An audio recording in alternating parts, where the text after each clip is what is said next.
Hello everyone, it's Scott and welcome to day 6 of Bloomburrow spoiler season. We got a lot of interesting rares to talk about today. But before we get into those, remember to like and subscribe to get further content like this throughout Bloomburrow spoiler season and future spoiler seasons as well. So let's dive into today's spoilers. So first we've got Eluge, the Shoreless Sea for 1 and 3 blue mana. You get a legendary creature that's an elemental fish, and Eluge's power and toughness are each equal to the number of islands you control. And whenever Eluge enters or attacks, put a flood counter on target land. It's an island in addition to its other types as long as it has a flood counter on it. The first instant or sorcery spell you cast each turn costs 1 blue mana or 1 colorless mana less to cast for each land you control with a flood counter on it. So I think Eluge is a definite card that has a place in Standard because that ability to reduce the cost of your instants and sorceries by just playing Magic, I think is a very solid ability, and we've seen it on other cards that have these cost reductions built into them that tend to be pretty solid cards in Standard. So I would expect Eluge to be one of those as well. So the big thing here is you get 1 when you enter play, and then every time you attack, you get to increase the number of islands that you have on your side. And the thing that's nice about the flood counters is this: you can have no long-term problem in terms of the power and toughness of Eluge, because any non-basics you're playing, you can turn once a turn every time you attack. You can turn one of those into an island, so you increase Eluge's power and toughness as you go as well. So I think that combination of things makes Eluge definitely Standard playable. And there's definitely going to have to be a particular style of deck that we build around to get there, but I think that's doable in Standard. Next, we've got Portent of Calamity for X and a blue mana. You get a sorcery, and you get to reveal the top X cards of your library. For each card type, you may exile a card of that type from among them, put the rest into your graveyard. You may cast a spell from among the exile cards without paying its mana cost if you exiled 4 or more cards this way. Then put the rest of the exile cards into your hand. So I think this is a card that actually goes really well with Eluge, because the idea here is I want to dig through my deck and get to the cards that I really want faster, and you get a couple of activations of Eluge, and you've got like 6 mana on the field. So now you're going to be able to go at least 5 cards deep, maybe even deeper. And because of that, I think these two cards will work in tandem in Standard. And I think Portent of Calamity is a actual replacement for Memory Deluge in decks that were playing Memory Deluge, because you're basically getting the same ability, but with that nice double payoff of you're not being limited to 2 cards that you're going to get in your hand. You could get, in theory, 4, 5, or more cards in your hand depending on how you're building your deck. Next, we've got Fecund, Green Shell for 3 and 2 green mana. You get an elemental turtle, so our second elemental today. He's a 4/6 with reach, and as long as you control 10 or more lands, creatures you control get +2/+2. And whenever Fecund, Green Shell, or another creature you control with toughness greater than its power enters the battlefield, look at the top card of your library. If it's a land card, you may put it onto the battlefield tapped. Otherwise, put it into your hand. So great ability there on Fecund, Green Shell, that I think there will be people who will want to try to build around that ability. Another card that I think goes well with this is Brizzly Bill from Outlaws of Thunder Junction, because every time a card comes into play that's a land, you get to put a +1/+1 counter on one of your creatures, so you can keep growing things as the game goes on. So I think with this ability, and if you build your deck correctly, you can take really solid advantage of those things in Standard. Next, we've got Dowerport Mage for 1 and a blue mana. You get a Frog Wizard. That's a 1/3. And whenever one or more other creatures you control leave the battlefield without dying, draw a card. And for 1 and a blue mana, you can return another target creature you control to its owner's hand. So here's another one of those payoff cards for returning creatures to your hand or flickering creatures. And in this case, you're getting a card when you do that. So I think this is definitely going to be playable if we do indeed have this kind of flicker style deck. We've gotten 3 or 4 cards now that have solid payoffs. So because of that, I think there's a likelihood that we will see that deck in standard. Now, is it going to be a tier 1 deck? Probably not, but I think it's going to be a fun deck to play. So I think we'll see a return a creature to your hand deck or a flicker deck that's going to come out of what we're seeing from Bloomburrow. Next, we've got Gev's Scaled Scorch for a black and a red mana. You get a Lizard Mercenary, that's a 3/2. He has Ward, pay 2 life, and other creatures you control enter the battlefield with an additional +1/+1 counter on them for each opponent who lost life this turn. Whenever you cast a lizard spell, Gev's Scaled Scorch deals 1 damage to target opponent. So this to me is a card that just says, hey, sign me up for a lizard deck, because we already have solid lizards that we've seen so far from the set, and I think that lizard deck is actually going to be pretty strong for us, because we've got multiple cards now that simply by playing a lizard or attacking with a lizard, you're going to be doing damage to your opponent. And because of that, I think this is going to be playable in standard. And I think that we may end up with another tribal deck. Now, the question is it going to be good enough to be a player in standard? I don't know the answer to that yet, but because we've got black as part of this combination, we know we have access to really quality removal, and because of that, I think we'll have an opportunity to see a competitive lizard deck. Next, we've got Scavenger's Tale for a black mana, and whenever 1 or more creatures you control die, create a food token. This ability triggers only once per turn. So great ability on this class there. Basically, you play this on turn 1. Anytime throughout the game you lose a creature on a turn, you get a food token. And we already have cards that we've previewed that want to be able to sacrifice food tokens to do a forage ability. So I think this is meant to go in that style of deck. And then on level 2, you can pay 1 and a black mana, and whenever you sacrifice a permanent, target player mills 2 cards. And on level 3, you can pay 2 and a black mana, and at the beginning of your end step, you can sacrifice 3 other non-land permanents. If you do, return a creature card from your graveyard to the battlefield with a finality counter on it. So I think this is a solid class for us. The first ability, 1 mana, hey, get a food every time that one of your creatures dies. I think that's probably good enough to make it standard playable. But I think that third ability, where you can sacrifice some non-land permanents late in the game, and they could be food tokens, then you can go get anything out of your graveyard that you want and put it on the battlefield with a finality counter on it. I think that's a really solid ability in standard. Now, obviously, you're going to have to invest 6 total mana in that, so you're probably doing it over the course of the game to get to that point. But in the late game, that could be a really powerful ability in standard.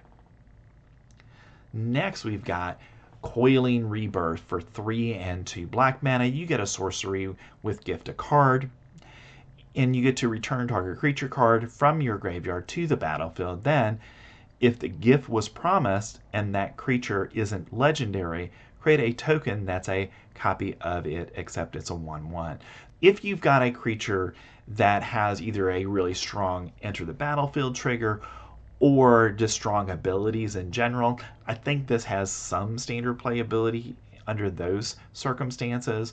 But otherwise, I think there are better spells that return a creature to your battlefield than this in standard already. But if we are in a place where getting that copy matters a lot, then I think this is a better option than those. And I guess it's going to really depend on the deck to determine which of those is the better option. Next, we've got Keen-Eyed Curator for 2 green mana. You get a Raccoon Scout. That's a 3/3. As long as there are 4 or more card types among cards exile with Keen-Eyed Curator, it gets +4/+4 and has trample. And you can exile a card from a graveyard for 1 mana. So you could do this all at one time, or you could do it over the course of a couple of turns.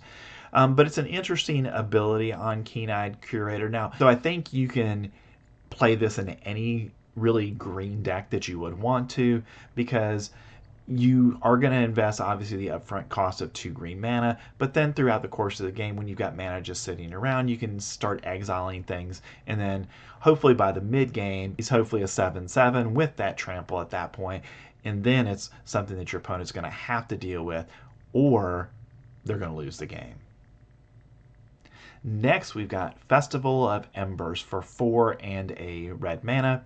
You get an enchantment, and during your turn, you may cast instant and sorcery spells from your graveyard by paying 1 life in addition to their other cost. If a card or token would be put into your graveyard from anywhere, exile it instead, and you can play 1 mana and a red mana to sacrifice Festival of Embers. So this is a strange card to me. The nice thing about it is you get to replay things from your graveyard, but I don't think this is standard playable. I think this is probably more of a commander card where you're going to get a bunch of instants and sorceries into your graveyard. You play this, now you can replay everything, and you probably have a big pile of mana, and then you can beat your opponent that way. I just don't think for 5 mana we would want to do this in standard. Next, we've got Fountain Port. It's a land, and it taps for colorless mana. And for 2 mana, you can tap it and sacrifice a token and draw a card. For 3 mana, you can tap it and pay 1 life to create a 1/1 blue fish creature token. And for 4 mana, you can create a treasure token. So I like the flexibility of this land. I don't think this is put 4 copies in a deck, but I can see 1 or 2 copies in some decks because they want that ability to go ahead and create some additional creature tokens. Certainly a control deck, I think this makes some sense there because you can create those 1/1 blue fish creature tokens as a way of winning the game over a few turns, to go with other things that you probably already have. And I think that's probably good enough to see some standard playability. All right, let's talk about some lower rarity cards for the day. Our first is Banishing Light, which is a reprint. So for 2 and a white mana, you get an enchantment. And when Banishing Light enters the battlefield, exile target non-land permanent an opponent controls until Banishing Light leaves the battlefield. So the last time this was legal in Theros Beyond, it was a card that white decks were using for removal. But right now, I think white probably has better removal options than Banishing Light. So in limited, it'll be a good card. I don't think it's going to see much standard play right now, given what we already have in standard. Next, we've got Builder's Talent for 1 and a white mana. You get a enchantment. That's a class. And when Builder's Talent enters the battlefield, you get to create a 0/4 white wall creature token with Defender. And for 1 additional mana, you can level it up to level 2. And whenever 1 or more non-creature, non-land permanents you control enter the battlefield, you get to put a +1 counter on target creature you control. And for 4 and a white mana, you can move it to level 3. And when this class becomes level 3, return target non-creature, non-land permanent card from your graveyard to the battlefield. So I don't think that we're going to see level 3 matter on this. And I think as we're thinking about these class cards, I would basically look at them, hey, what is the ability they get when they come into play? And then on top of that, what does level 2 do for you? And in this case, I think for that 3 mana investment, and anytime you're casting a non-creature, non-land permanent, so that's a planeswalker, that's an enchantment, that's an artifact.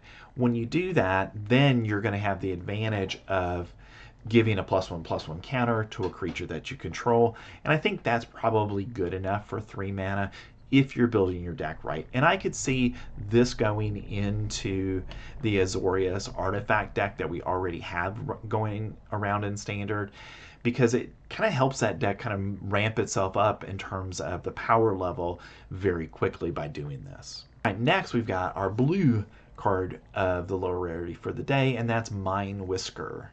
For 2 and a blue mana, you get a Rat Wizard. That's a 3/2. And at the beginning of your upkeep, you get to Surveil 1, which is look at the top card of your library. You may put it into your graveyard. And it has Threshold. As long as 7 or more cards are in your graveyard, creatures your opponent controls get -1/-1. So I think this is a playable card in Standard because of the Surveil ability. Because basically, over the course of the game, you will have total control over what you're drawing at the beginning of your turn. So that is a really solid ability in Standard, and because of that, I think Mind Whisker will see some Standard playability.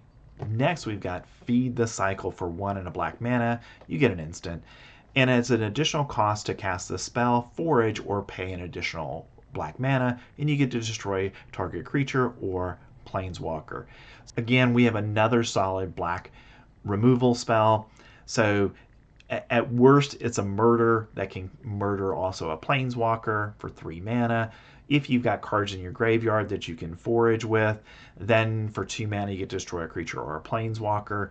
So I think this is definitely another playable black removal card, like Black Needed Anymore black removal that was spot removal.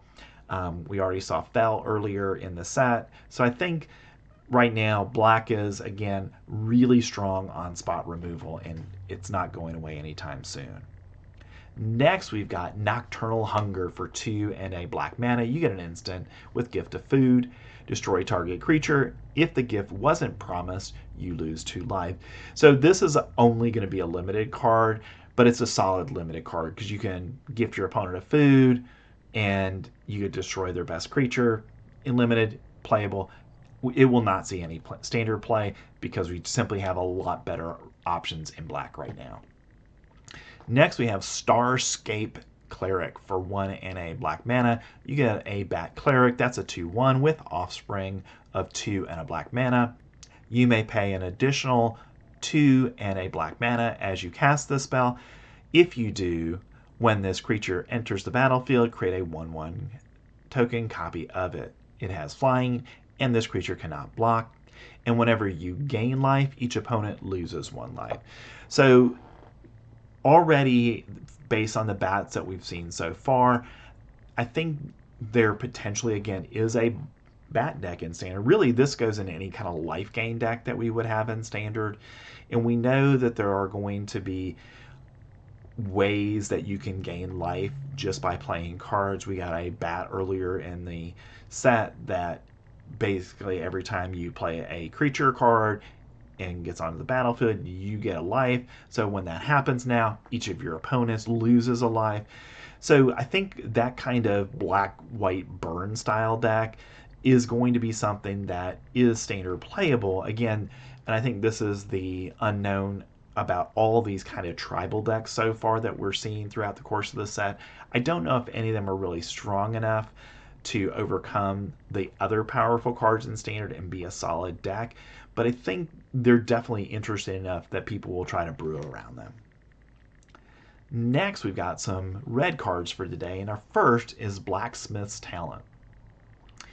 It's an enchantment, that's a class, and when Blacksmith's Talent enters the battlefield, create a colorless equipment artifact token named Sword with equipped creature gets +1/+1, and it equips for 2 mana.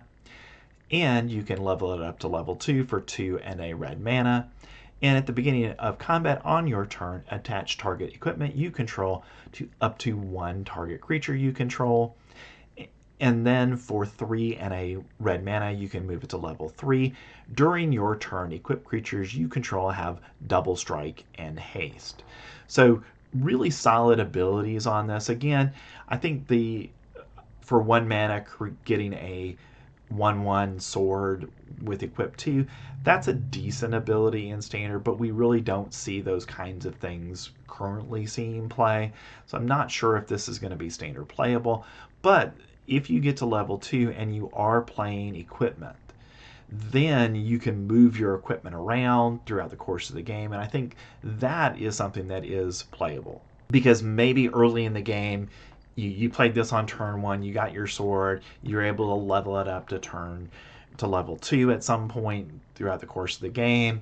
You can now move that around to other creatures. But then maybe late in the game, you want to go ahead and give a creature that just came onto the battlefield that haste ability and that double strike. And I think that's where we're going to see this shine if it has standard playability, is that we're really looking at it as something we can get to that level 4, but there would have to be a dedicated equipment deck for that to work well. Next, we've got Hoarder's Overflow for 1 and a red mana. You get an enchantment. And whenever a Hoarder's Overload enters, and whenever you expend 4, put a stash counter on it. And you can pay 1 and a red mana, sacrifice Hoarder's Overflow, and discard your hand, then draw X cards equal to the number of stash counters on Hoarder's Overflow. So basically, if you're playing a big creature deck, then I can see Hoarder's Overflow going in that, because you'll be expending that 4 mana consistently. Outside of that, though, I really don't think this is standard playable, because I think we've got just better things in standard right now that are going to guarantee you cards for less mana. Next, we've got a couple of burn spells for the day, and the first is Blooming Blast for 1 and a red mana. You get an instant with Gift a Treasure, and you may promise an opponent a gift as you cast the spell. If you do, they create a treasure token before its other effects. It's an artifact with sacrifice this artifact, add 1 mana of any color. Blooming Blast deals 2 damage to target creature. If the gift was promised, Blooming Blast also deals 3 damage to that creature's controller. So this is where I think we're going to see this played, if at all, is that we want that ability to do 2 damage to one of your opponent's creatures, and then get the additional 3 damage to your opponent as well. And in that case, giving them a treasure is a minor cost for doing 3 additional damage, and hopefully eliminating a creature on the opponent's side of the battlefield. Next, we've got Playful Shove for 1 and a red mana. You get a sorcery, and Playful Shove deals 1 damage to any target, and you get to draw a card. I think we've got better things at 1 mana in red that will give you a card. So I don't think this is really standard playable. In limited, it's certainly something I would consider playing. Next, we've got Teapot Tosser for 3 and a red mana. You get a Raccoon Warrior. That's a 3/4 with Menace. And whenever you expend 4, Teapot Tosser deals 2 damage to each opponent. Okay, so again, we've already talked about our Raccoon deck a little bit over the last few videos, and this is a card that definitely would go in that deck. And again, this is probably in a Gruul deck where you've got lots of 4 and 5 mana creatures that you're going to ramp into, and then every time you play those, this is going to do 2 damage to your opponent every time you do. And because of that, I think there's some standard playability to it, but outside of that, I don't see it in a generic mono red deck. I think this is a card that you're using to get a little bit of additional damage in, but you're using it in a large creature deck.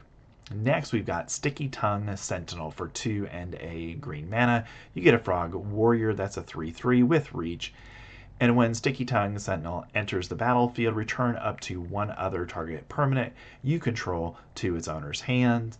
So again, this is another one of the cards that would go in that Flicker deck, where when it comes into play, you're automatically flickering something and getting that benefit of drawing cards, a +1/+1 counter, whatever the ability is.